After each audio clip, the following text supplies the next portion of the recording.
We've made it to Revelation chapter 7, and we might be beginning to feel a little bit nervous. Doesn't it all get a bit weird from here on in? Well, certainly some of the interpretations of the book of Revelation from here on in might get a bit weird, but the book itself isn't. So let's hold our nerve. Remember that the idea of Revelation is to make things clearer and to show the unseen realities of God's kingdom, and let's plunge into Revelation chapter 7. Straight away we hit something controversial, the 144,000.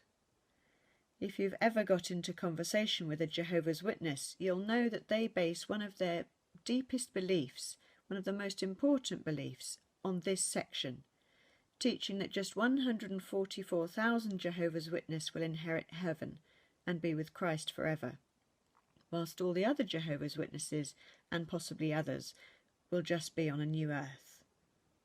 Respectfully, I don't believe they're right. I think that the 144,000 is, like so many other numbers in the book of Revelation, symbolic. It's symbolic of 12 times 12 times 1,000, to show the hugeness of the number of God's people. Everyone whom the Father has given to the Son is included.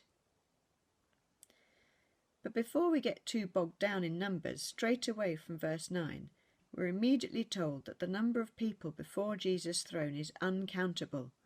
It's a great multitude that no one can count, from every nation, tribe, people and language. Every nation, tribe, people and language ever. Those are the ones who've been faithful to God despite the fiercest of suffering. God has kept them. There won't be any people group unrepresented, because God calls us to go to all nations, even the seemingly closed ones, and share God's saving message. The whole earth is, after all, His. The chapter closes with a beautiful verse about the gentle shepherding of Jesus, who protects His sheep, His people. Because of His shepherding, they won't hunger, they won't thirst, they won't be burned by the heat.